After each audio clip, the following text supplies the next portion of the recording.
juga kita ucapkan terima kasih kepada seluruh jajaran Amir Masjid, Pandawa dan juga seluruh TNI yang ada di Univers 11. Semoga apa yang beliau upayakan dicatat sebagai amal kebaikan fi yaumil hisab. Amin. Selanjutnya kita akan sedikit membahas terkait keutamaan ataupun kedudukan tawadhu dan juga zuhud. Kalau dalam pembahasan kitab ini, dalam kitab Madarijus Salikin, ternyata hampir sama kedudukan keduanya. Manzilah baina al-ikhbati waz-zuhudi. Kedudukan antara kerendahan hati atau tawadhu dan juga zuhud.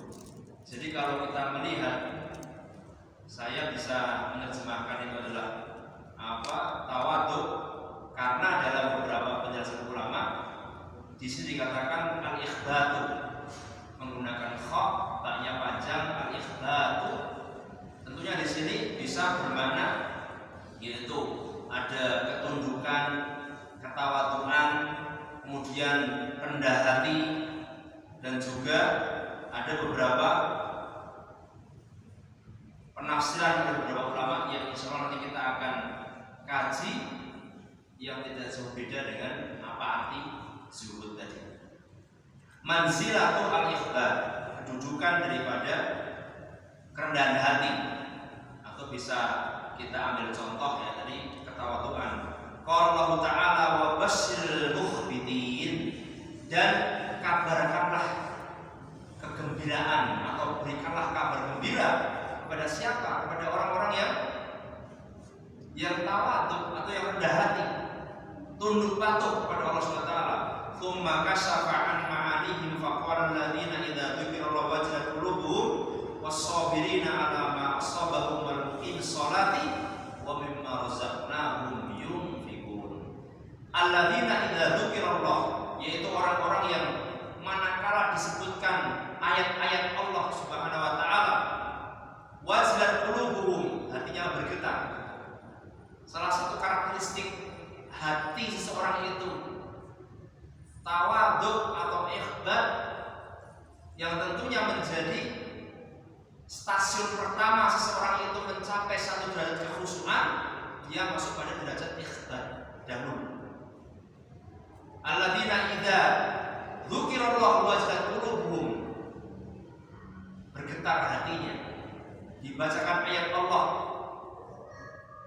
Tentunya manakala sekian banyak umat Islam yang ada di Gaza, banyak yang dibunuh, minan nisa'i wal atfal, dari perempuan maupun anak-anak, sebagai bentuk pelampiasan Yahudi laknatullah alaihim, ya, ternyata secara real itu adalah mungkin kalah, tetapi umat Islam menang.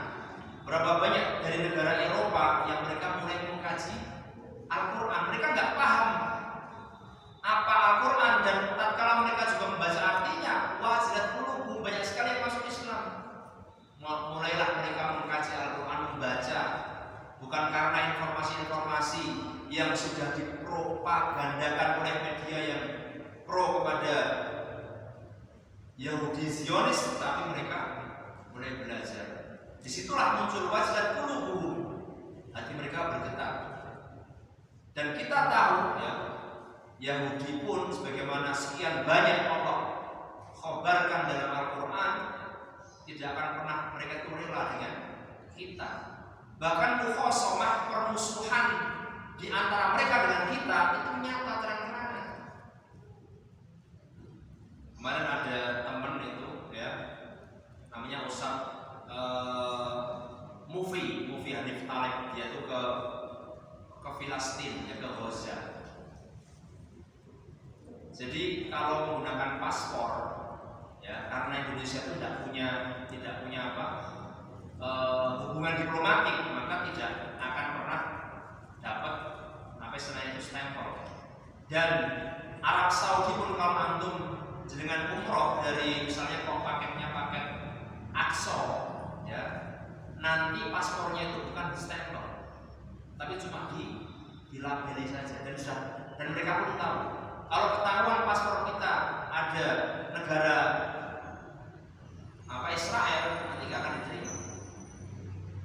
Dan dari para ini terlepas dari dua pendapat. Kalau kita mau umroh, mau paket Aqsa, itu ternyata ada ulama yang berbeda pendapat.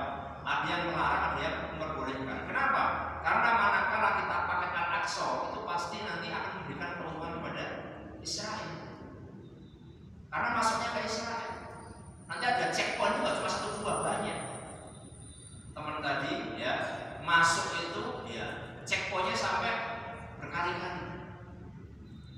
Kalau sendiri pasti dipertanyakan. Dan kita tidak boleh membawa pakaian yang banyak. Kalau mau ziarah ke Al-Aqsa, nggak boleh kita bawa pergi. Kenapa? Mereka khawatir. Saking khawatirnya, jadi mereka harus checkpoint berkali-kali. Nanti masuk di imigrasi, dibuka paspor kita, dikasih apa kayak stiker, bukan stempel. Kalau kita pernah tindak umroh, dia itu stempel, apa di stempel, ya di stempel. Tapi kalau masuk ke apa mau ke Aqsa nanti dikasih stiker. Setelah selesai, dipretek lagi. Kalau ulama Saudi mengatakan, ya kalau tidak ada hajat, tidak usah ke sana. Kenapa? Karena kekhawatiran juga. Dan kalau kita tidak cermat, mereka itu seakan-akan apa? Kalau ada jamaah Indonesia itu tentaranya bagus-bagus, seakan-akan menghormati. Tapi apa? Tersedia menceritakan ada ulama ada jamaah Indonesia, masya Allah Ustadz ya ternyata tentara Yahudi itu bagus-bagus, ramah-ramah, ya nih. Apa? Semacam apa? Pengelabuan publik bagus-bagus, masya Allah ramah-ramah, ya karena menghasilkan duit. Nah kemudian apa? Di saat yang sama ada orang Palestina, perempuan mau apa?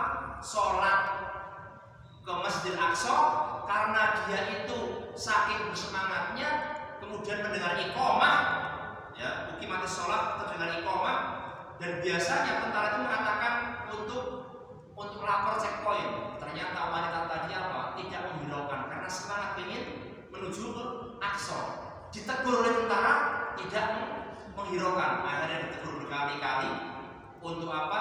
Istilahnya itu untuk lapor. Ternyata dia tidak mendengar, lebih fokus iqamah supaya mendapatkan soft awal. Ternyata apa? Ditembak perempuan tadi. Ditembak, meninggal di hadapan peserta umroh yang tadi mengatakan, masya Allah orang Yahudi itu tentaranya bagus-bagus. Dijawabkan sama Allah saat itu, mereka kekejamannya seperti itu. Ya. Kalau Nabi Rasul saja dibunuh, ya tidak usah kaget kalau perempuan sama anak-anak itu dibunuh juga. Jadi kita melihat walantar doa para Yahudi wal Nasara hatta tattabi'a millatahum qul inna hudallahi wal huda wa la ittaba'ta ahwa'ahum ba'da alladzi ja'aka min al-'ilmi ma laka min Allahi min wali wa la nasir. Al-Baqarah 120. Tidak akan pernah mereka itu sampai kapanpun, tidak akan itu. Ya, dengan sekian banyak strategi yang mereka gunakan, mau dengan apa? Makanan, minuman, fashion, ya kan? Mereka nggak menginginkan umat Islam anak muda itu langsung masuk ke agama Nasrani ataupun Yahudi, tidak, tetapi dijauhkan pelan-pelan, tidak pede dengan keislamannya, tidak pede dengan pakaiannya. Tidak ada anak muda Islam yang sekarang ini dekat dengan Allah SWT. Mereka berhasil, padahal Allah Subhanahu Wa Taala itu akan memberikan naungan kepada siapa? Kepada anak muda manakala dia itu dekat kepada Allah. Hidupnya itu apa? Nas'a fi ibadatillah, hidup dalam naungan ibadah kepada Allah SWT. Kalau ada anak muda kok dekat dengan masjid, pasti akan dikasih platform teroris,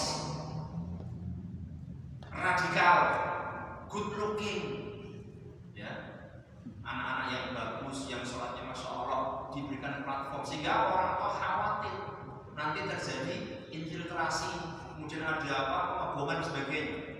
Mereka berhasil. Tetapi sebaliknya dikasih apa, isu-isu, dikasih virus supaya hidupnya senang-senang terus, ya kan? Uripe ngerti nih senang, kecil dimanja, remaja foya-foya, tua kaya raya, mati masuk surga. Itu platformnya. Apa ada itu? Nek kecil dimanja, kira-kira remajanya foya-foya, tua kaya raya atau bangkrut? Bangkrut, meskipun dia itu anaknya konglomerat, bukan konglomerat, sih konglomerat, ya. Dia punya sekian banyak warisan.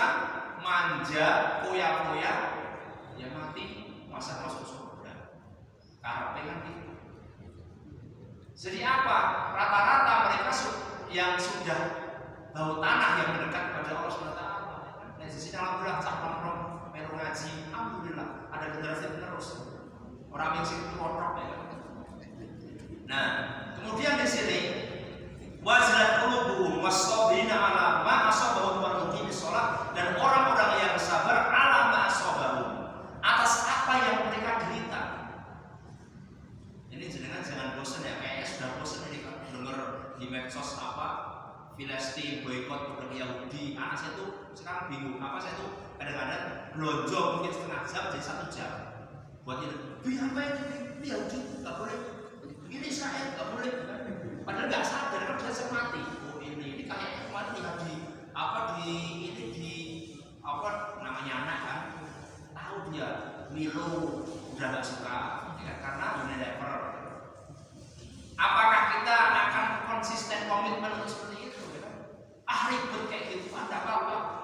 Nah ini satu hal yang mungkin kita menganggap tidak apa, tapi perjuangan kita itu masuk di situ. Artinya apa? Kita belum mendapatkan musibah sebagaimana yang didapatkan saudara kita di sana. Tetapi orang-orang yang sabir, orang-orang yang sabar ala ma asabahum ya. Wal muqimis sholati wa ma razaqnahum yunfiqun. Karakteristik orang yang tawadhu, al-mukhbitu, al-ikhbatu, yang rendah hati adalah mereka apa? Wazilat qulubuhum, hatinya itu bergetar tatkala didengarkan ayat-ayat Allah SWT. Kemudian mereka bersabar manakala mendapatkan musibah. Kemudian wal muqimis shalah, tetap mereka mendirikan sholat, bukan apa sebatas formalitas. Kemudian apa? Allah akan berikan wa mimma razaqnahum yunfiqun, dan dari manapun Allah akan berikan apa? Wa mimma razaqnahum yunfiqun, dari sebagian apa yang dimiliki dia kasih rezeki. Sudah kena musibah ya, kemudian tetap istiqomah sholat, punya duit disisihkan. Disisihkan berapa? Bukan tinggi besarnya rupiah atau banyaknya yang kita tasarrufkan, tapi niatan kita untuk diberikan di situ. Innal ladzina amanu wa 'amilus sholihati wa akhbatu ila rabbihim ulaika ashabul jannah hum fiha khalidun. Akhbat, ikhbat, orang yang rendah hati, atau bisa dikategorikan sebagai orang yang memiliki sifat ketawaduan. Tawadhu kalau saya pernah menyampaikan sebagaimana Hasan Al-Basri, beliau mengatakan ya, tingkat ketawaduan seorang itu adalah in kharasta min baitika wa laqaita akhaka muslim wa tadhunnu annahu khairun minka. Nama artinya Pak? Belajar bahasa Arab kan? Nama artinya gampang. In kharasta apa? Jika bertemu dengan muslim yang lain, Ya. Menganggap dia lebih baik. Iya, Masya Allah, barakallahu fikum. Ketawaduan, kerendahan hati itu apa? In kharasta min baitika. Nalika panjenengan medal saking daleme panjenengan ya. Walaqaita akhaka muslim, dan jenengan berjumpa dengan saudara jenengan yang muslim, bukan mukmin loh. Bukan mukmin loh, Pak. Bukan muhsin loh. Yang muslim, derajat paling rendah. Walaqaita akhaka muslim wa tadhunnu annahu khairun minka, dan engkau mempersangkakan saudara muslim tadi lebih baik daripada diri kita, bukan sebaliknya. Aku sing ngaji yo ning pendowo urung pernah ngaji, aku sholatnya jamaah terus yo opo ora pernah sholat, bukan seperti itu. Opo kae ra sebapan, aku sebapan neraka kae. Nah inilah yang menjadikan apa? Terjadi dikotomi, terjadi satu polarisasi, bahasanya apa nih? Terjadi apa? Perpecahan. Seakan-akan apa? Yang tadinya belum pernah ngaji nggak mau gaul sama yang pernah ngaji. Kenapa? Ada tembok besar Berlin, ada balkanisasi. Kayaknya ada tembok di situ, jangan. Tapi disapa. Saudara kita palingnya disapa lah. Masuk sama kita tidak mengharapkan mereka juga mendapatkan kemuliaan sebagaimana kita mendapatkan keutamaan. Jangan ya. Itu disampaikan di sana. Wa akhbatu, orang-orang yang beriman kemudian beramal soleh kemudian merendahkan diri. Nih, orang yang beriman kemudian beramal soleh, wa akhbatu, dan merendahkan diri. Biasanya ya, ini pengalaman orang yang beriman beramal soleh. Terkadang iblis itu pintar menjadikan ada perangkap iblis. Setan itu punya strategi kalau menggoda kita, menghiasi amalannya itu seakan-akan amalnya paling baik dan menganggap saudaranya adalah tidak sebaik dia, ataupun dia menganggap bahwasanya apa yang dia upayakan paling benar, yang lain tidak benar. Tetapi manakala dia sudah memiliki iman kemudian beramal soleh, wa akhbatu, dan merendahkan diri. Nek corone gaule yo gawe asor. Nek ngendika ampun gede-gede. Ngertos Pak? Nek ngomong rasa dhuwur-dhuwur. Nek ngomong yo asor. Nek jenengan baru kenal sama orang, jangan qala wa qala Rasul. Jangan. Orang bakal ditolong. Pakai analogi saja. Kalau niki piantun nih, kalau niki yang bukan ngertos kok, kalau niki bodoh, pernah nembe ngaji. Sangat tosik kulo, nek Pak Kiai kalian cukup nanti kok ngeten, jenengan penggalih kulo namun dari imamun kok, ismane kulo ngeten, enak. Tapi kalau saya Ustadz saya mengatakan, bla bla bla bla, orang tahu sampai berbeda strateginya. Wa akhbatu, merendahkan diri, ila rabbihim, merendahkan diri kepada Rabb-nya dan juga kepada manusia. Ulaika ashabul jannah hum fiha khalidun. Wal khabtu fi usul fi asl lugha al maqam munkhadu min al ardi wa bi fasar Ibnu Abbas radhiyallahu anhuma wa qad tadallaqun al mukhbitin. Al khabtu ya, yang bisa dikatakan merendahkan hati, ketawaduan adalah aslinya secara bahasa al maqamul munkhadu min al ardi, satu tempat yang rendah di bumi. Yaitu adalah al-mukhbitu atau al-khabtu. Wa bihi fassara Ibnu Abbas, dan ditafsirkan oleh Ibnu Abbas radhiyallahu anhu wa Qatadah, dan juga Qatadah al-mukhbitin wa qala humul mutawaddiun. Ibnu Abbas dan Qatadah menafsirkan bahwasanya al-mukhbitin adalah orang-orang yang mutawaddi. Orang yang apa Pak? Rendah hati. Jenengan ngecakir rendah hati gampang apa susah? Insya Allah di Barnawas gampil, insya Allah. Biasanya nek wong setengah sugih pipi carane ketok sugih. Nek nak wong sugih biasanya biasa-biasa mawon. Gitu. Nek wong Cina niku misalnya jenengan tahu lah, orang Cina itu kalau belum bisa nabung banyak, dia akan mengimplementasikan memakan apa yang dia upayakan. Tidak, misalnya batine le dodolan niku batine 500, piye carane aja mangan luwih saka 500. Nek wong Jawa kuwi batine 500, le mangan 10.000. Ngoten bisa. Tidak dihitung cermat. Sehingga apa? Cina itu ya dianggap singkek. Saking apa? Saking cermatnya.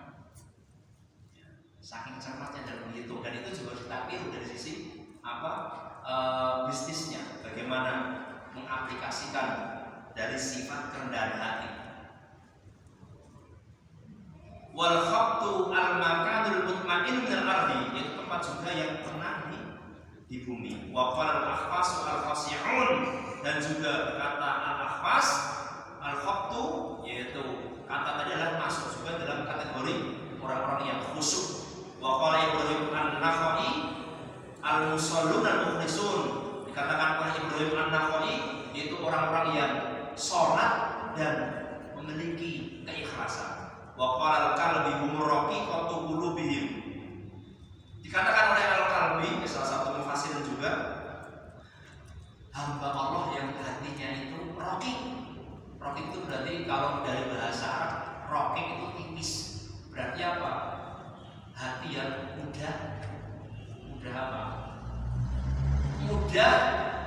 mengingat Allah SWT.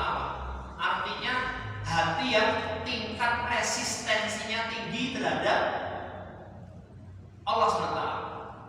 Kalau sifatnya perempuan ya gampang merosot, hati yang mudah merasakan hakikat dia diciptakan. Wa qala Amr ibn Aus alladzina la yadlimuna wa idza dzulimu lam yantasiru. Dikatakan juga itu orang-orang yang tidak berbuat, orang-orang yang tidak pernah berbuat kezaliman.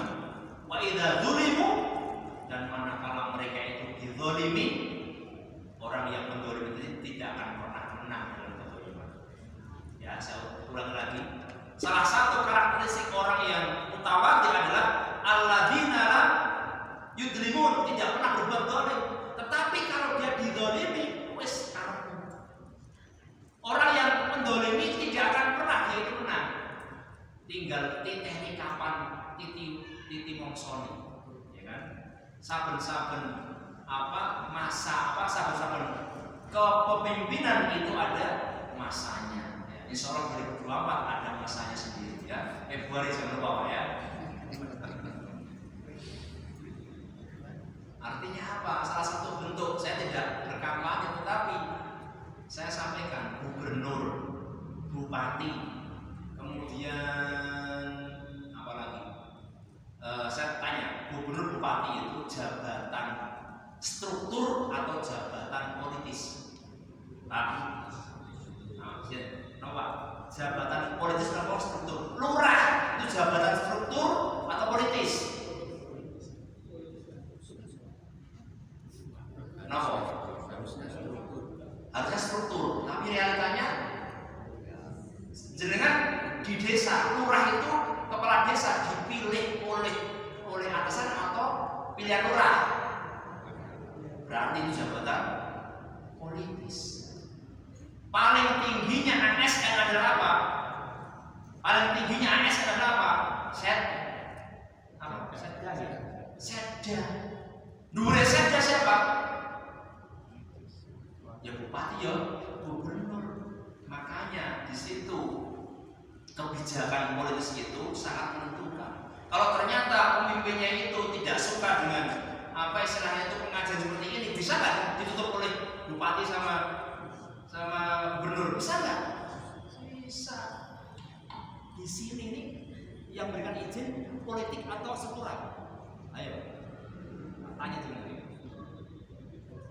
Politis.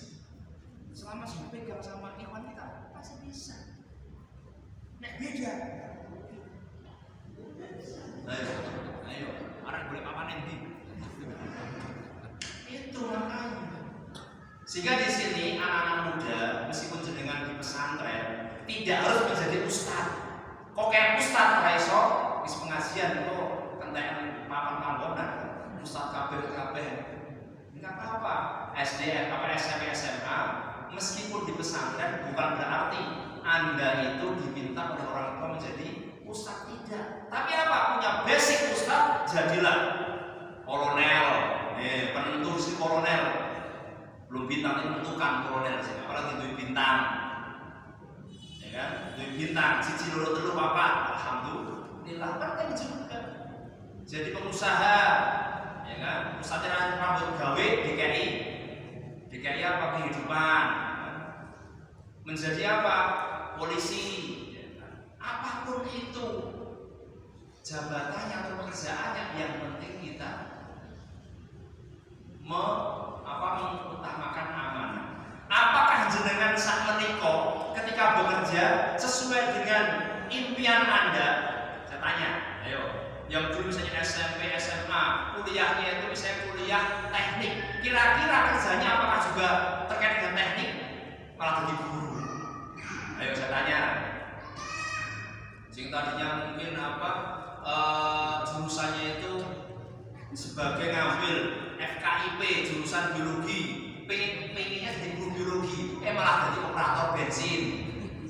Ayo, apakah rata-rata yang kita impikan, kita cita-citakan sesuai dengan apa yang kita harapkan? Ayo, saya mau tanya, yang jenengan kalau bahasanya adalah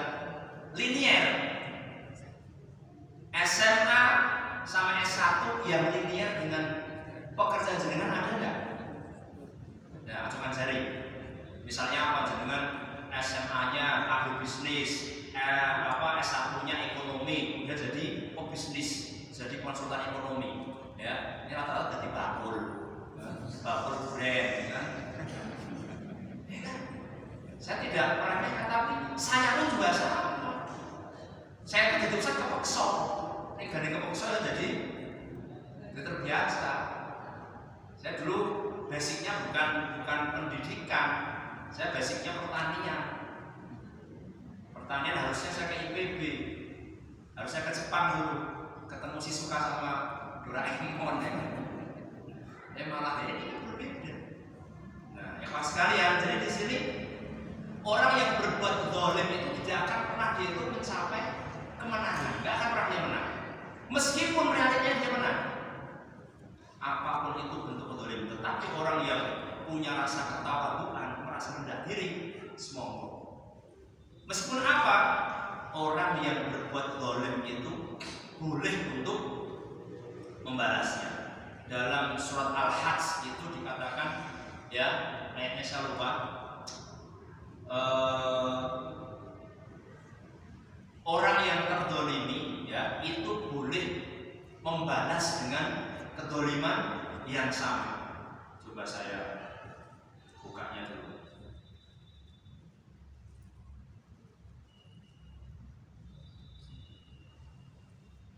Atau ada yang bisa membantu?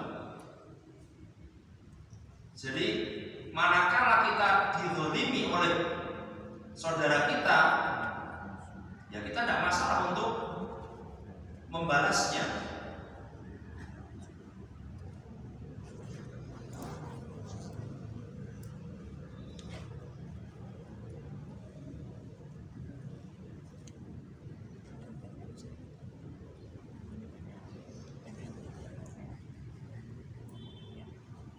Sebentar nih, biar awalas sedikit.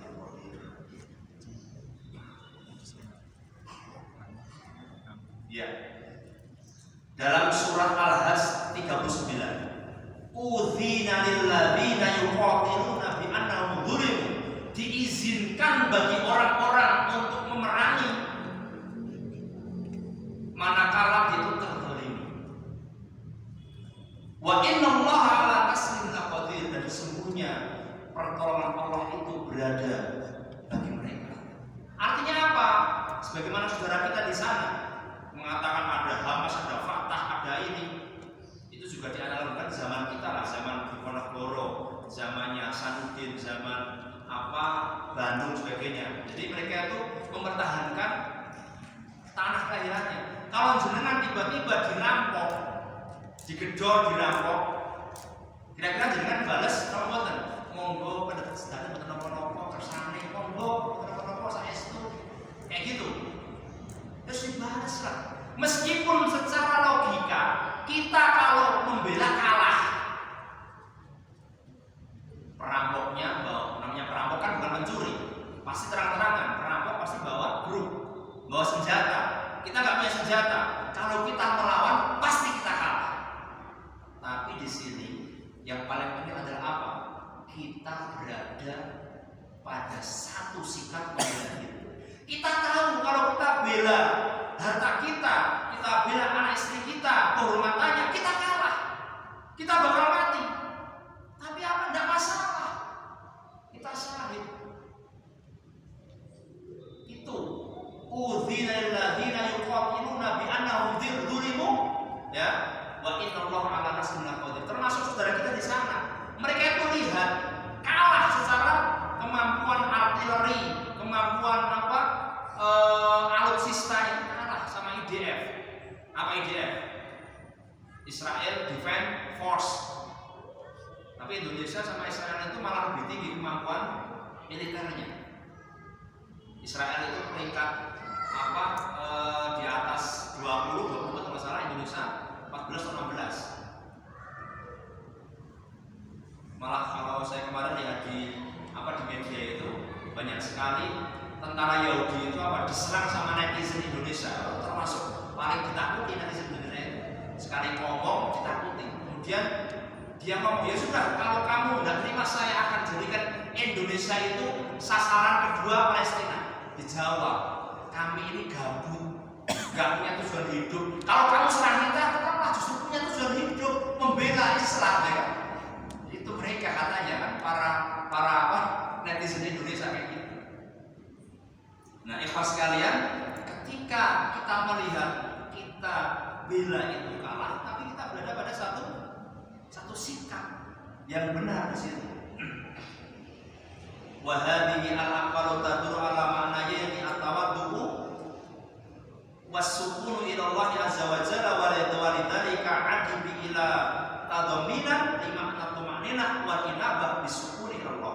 Jadi di sini pengertian yang kita disampaikan adalah masuk kepada ala ma'nayni at-tawaddu, ketawaduan, kerendah hatian, was-sukunu ila Allah azza wa jalla, dan sukun. Tadi apa sukun itu? Arti sukun apa sukun? Apa sukun? Bukan rokok lo. Sukun dari sakinah, berarti tenang, berhenti, tenang, mengharap ridho Allah Subhanahu wa taala. Walidzalika ada bi'ila tadamminan lima ma'nina wal inabah. Jadi ketawaduan adalah berdekat kepada ketentraman hati, ya, ketenangan hati, dan hanya mengharap ridho Allah SWT. Lamma kana al-ikhbatu awwalu maqam yatakhallasu fihi salik min al-taraddudi alladhi huwa na'ul ghaflah wa i'rad. Ikhbat, ketawaduan, merupakan permulaan seseorang itu melepaskan diri dari kebimbangan yang berupa apa? Ghaflah, kelalaian maupun pengabaian. Kemudian wasaliku musafir ila rabbi, dan dia berusaha sebagai orang yang mencari satu keridhaan Allah SWT, yang musafir ila rabbi, safar menuju Allah SWT. Orang safar apalagi menuju Allah SWT, berarti safarnya itu safar yang nyaman atau yang tidak nyaman? Tidak nyaman. Musafir saja, dalam satu hadis yang Rasulullah sampaikan, as-safaru qit'atun minal adab. Safar adalah qit'ah, bagian dari azab. Jangan pernah safar kan? Meskipun naiknya naik kereta VIP, ya kan? Naiknya apa? Pesawat yang bisnis, kesel. Ya. Saya termasuk orang terus. Saya kemarin dari 1 minggu di Jawa Timur Bondowoso, kemudian sempat ke Ijen, kemudian ke Banyuwangi, naik kereta 10 jam dari Banyuwangi sampai Solo, sampai rumah, kesel. Ini masuk angin ini, masuk angin ya. Besok Senin saya mau pergi lagi ke Pekanbaru. Pesawatnya sama YIA Jogja, kampul ya kan, jauh banget sana. Harus sampai di bandara jam 9:30. Di rumah jam berapa ya? Jam 5. Persiapan seorang musafir kira-kira yang paling ribet istri atau jenengan bapak? Bu? Istri ya kan, bapak. Mbok nih siape? Ya, siape enakan deh. Nanti kalau barang ketinggalan di paitu, dipisui. Yang paling enaknya itu musafir laki-laki. Tolong siapkan. Siap. Biasanya ada yang safar itu yang paling menyusahkan yang persiapan tadi, baju dan sebagainya. Makanya ada ini kemarin Ustaz Yusuf itu karena sering sama saya beliau sampai saking bingungnya, saya itu nek mau safar saya punya pakaian khusus safar, pakaian khusus di rumah. Kenapa? Karena bisa 1 pekan itu 3 kali pergi. Jadi disiapkan pakaiannya itu sudah di koper. Itu nanti dibuka, kira-kira nanti menyiapkan kisruh lagi. Saya juga pernah punya teman itu dulu ketika pondok, dia rumahnya itu rumahnya di Pekanbaru di Kepulauan Riau. Itu kalau mau liburan semester itu 2 bulan sebelumnya sudah disiapkan.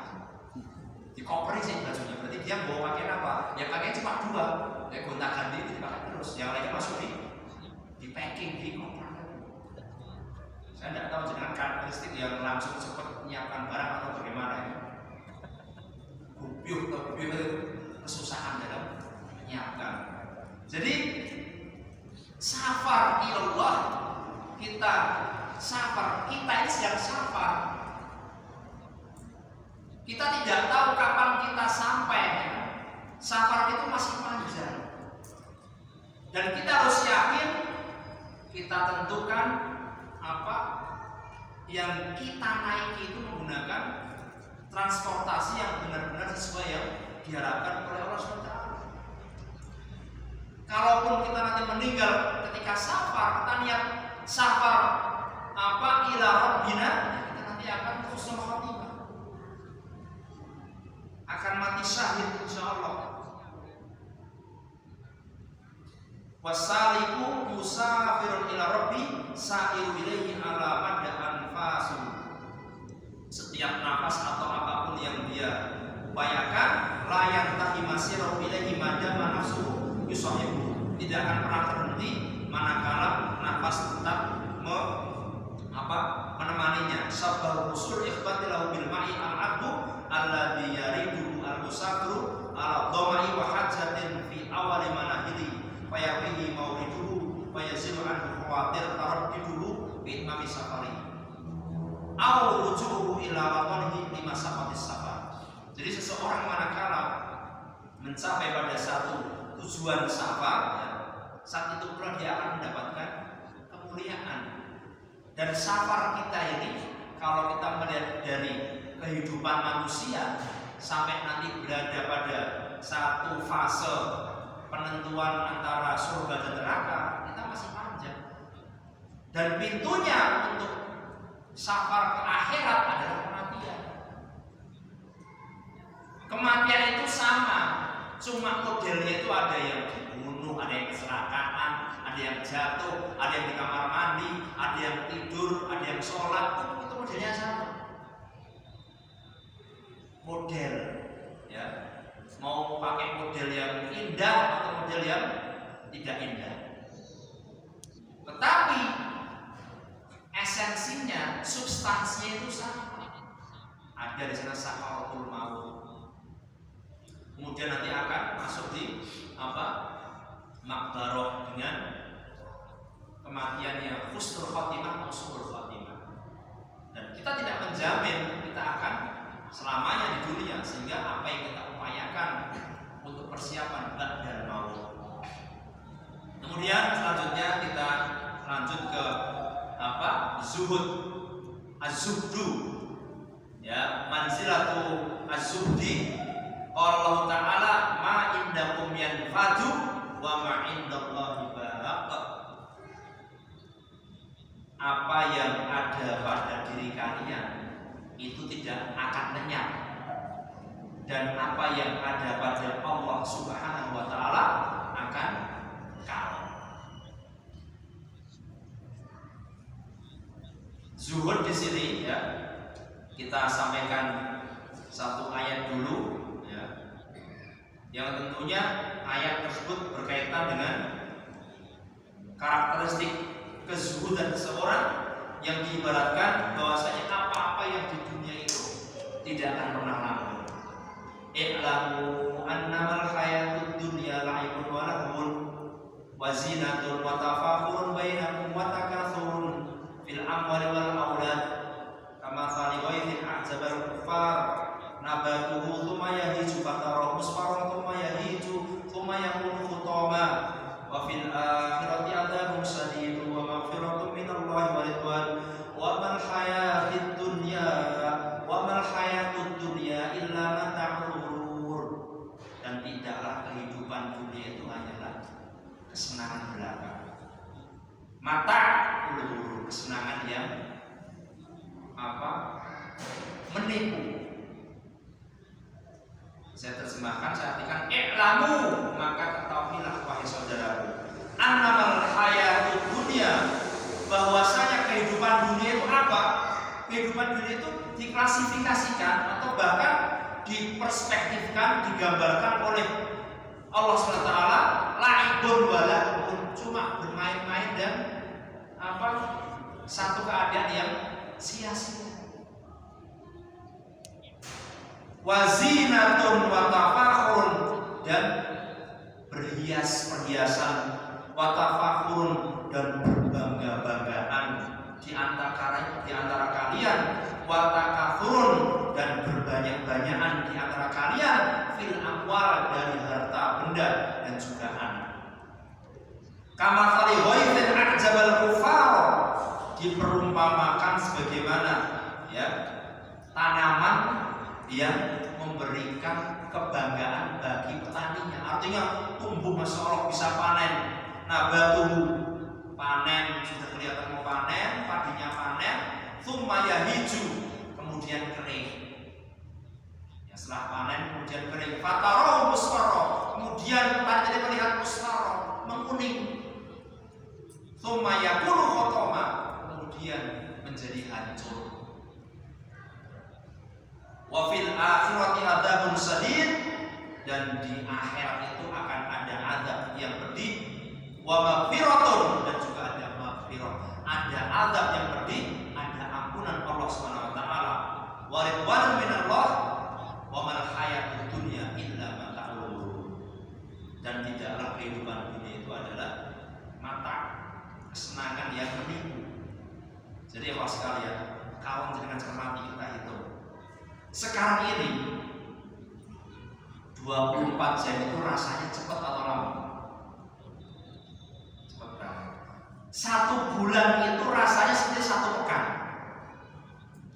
1 pekan seperti rasanya 1 hari. Ini sudah kita rasakan di sini. Ujuk-ujuk wis setahun, ujuk-ujuk sesuk wis Ramadan. Betul nggak? Berapa lama lagi Bu kita Ramadan?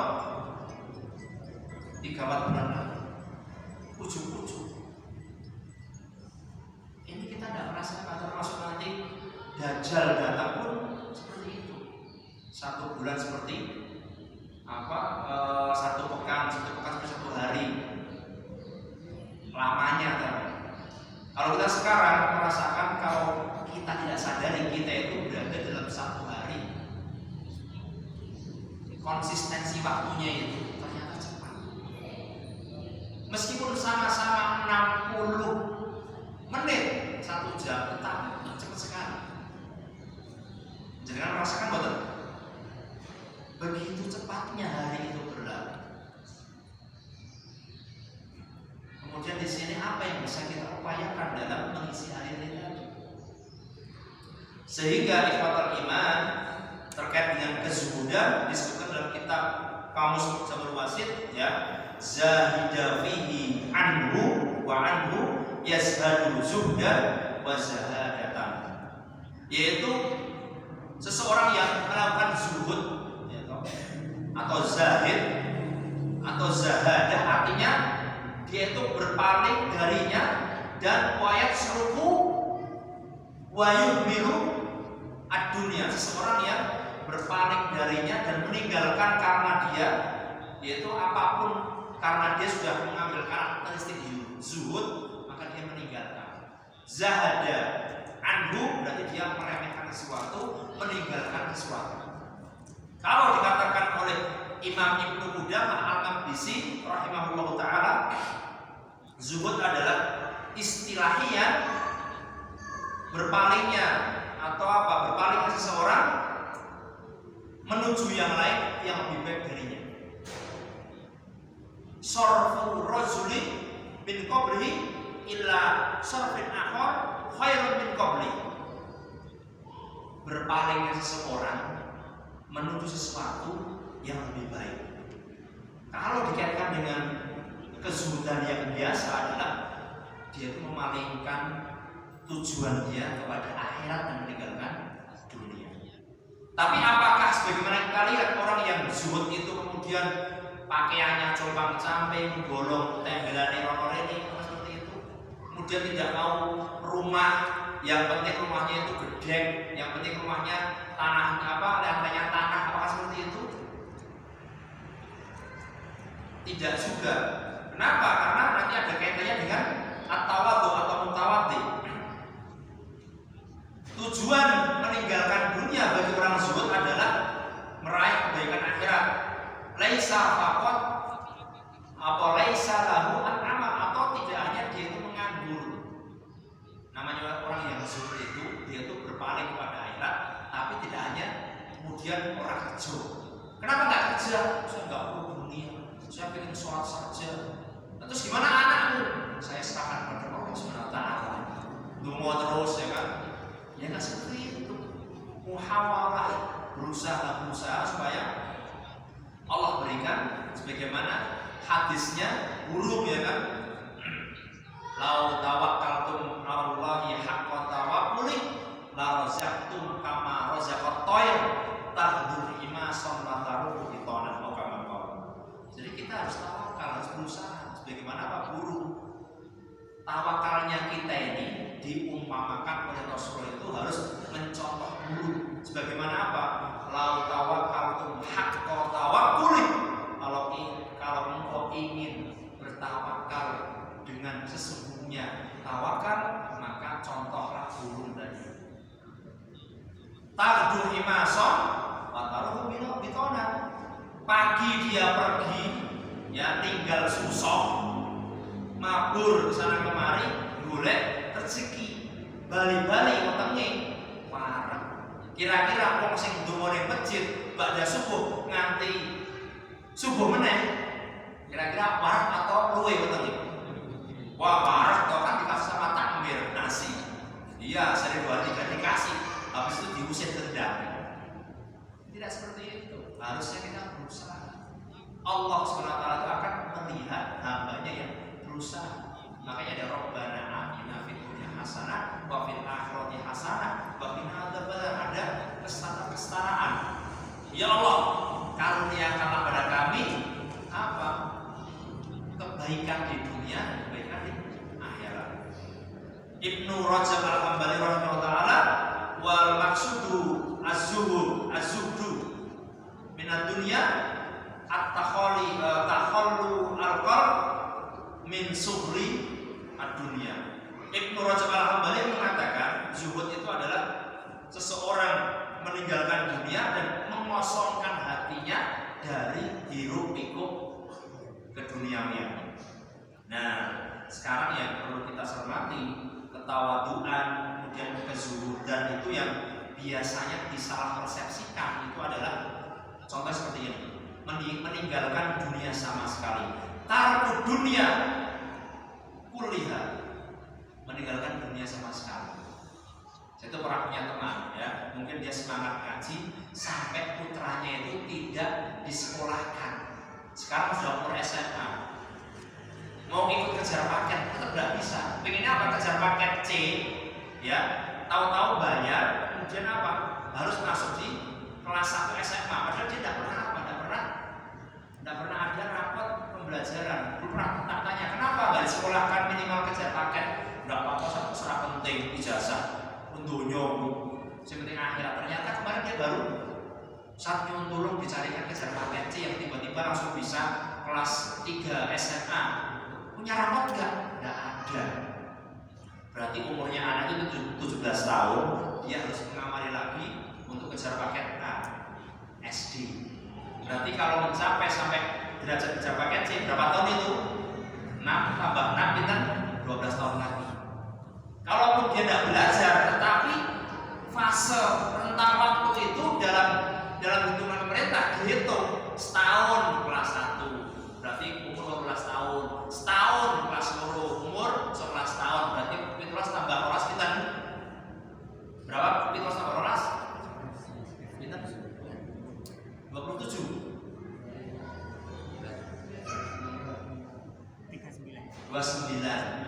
29 tahun dia SMA. Ketika nikah kan nggak perlu ijazah, nggak apa-apa.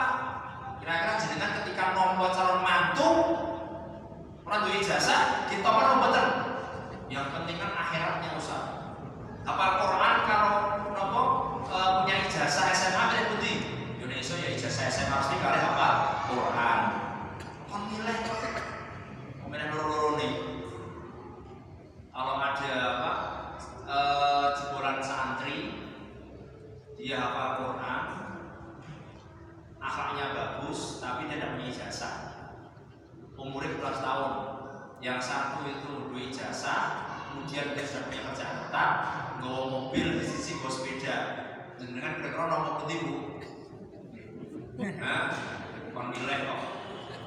Nopo nggih sing hafal Quran, lulusan pesantren, bawa mobil terus ya tetep kerja. Nek ada kayak gitu nggak bakal dia jadi mantunya jenengan. Golek liyane.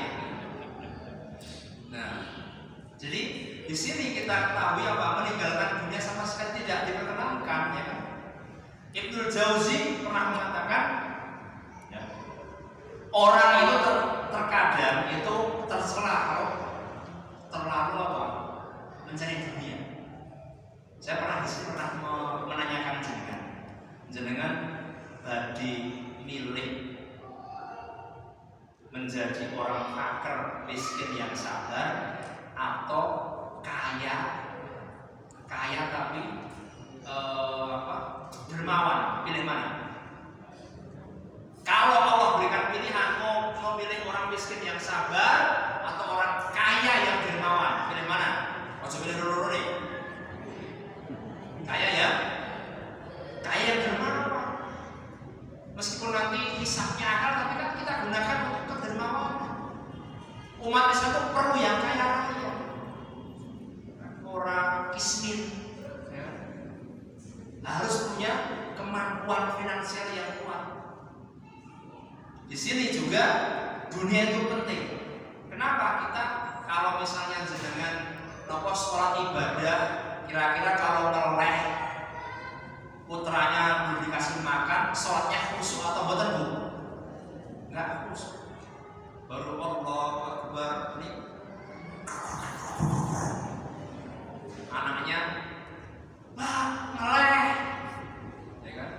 Pengen mencontoh sahabiah yang dia masak di tubuh isinya watu, ya kan? Direbus sampai mendidih. Umi makan, sebentar saya lagi direbus, padahal watu direbus. Sampai kapan nggak bakal matang sampai anaknya tertidur. Ya kan? Ini ketika Umar bin Khattab berekspansi atau melakukan inspeksi pada seperti itu.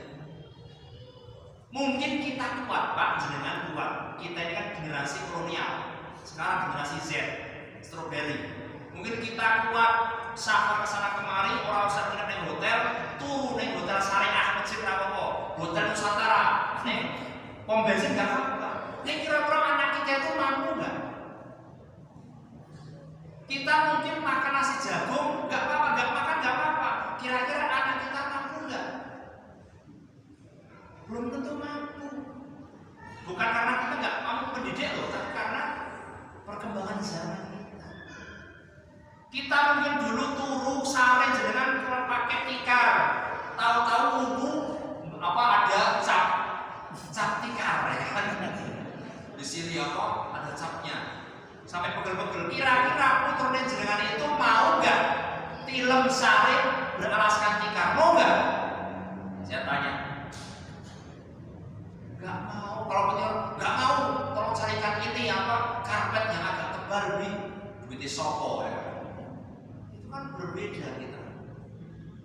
Itu bukan berarti anak kita itu tidak zuhud, bukan.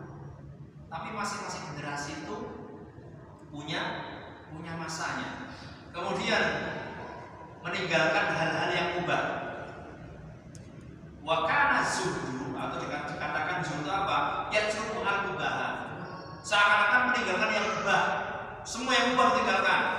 Kenapa makan nasi goreng? Saya nggak suka.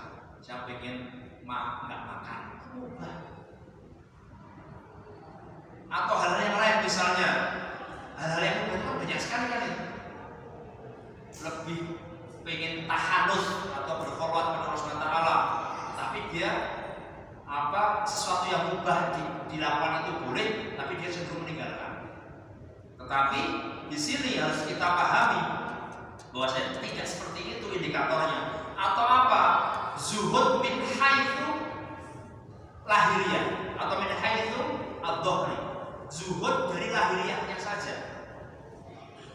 Salah satu wujud penipuan iblis terhadap orang-orang zuhud adalah menjadikan mereka keliru dengan makna zuhud, yaitu dengan merasa puas dengan makanan dan pakaian yang berkualitas rendah saja.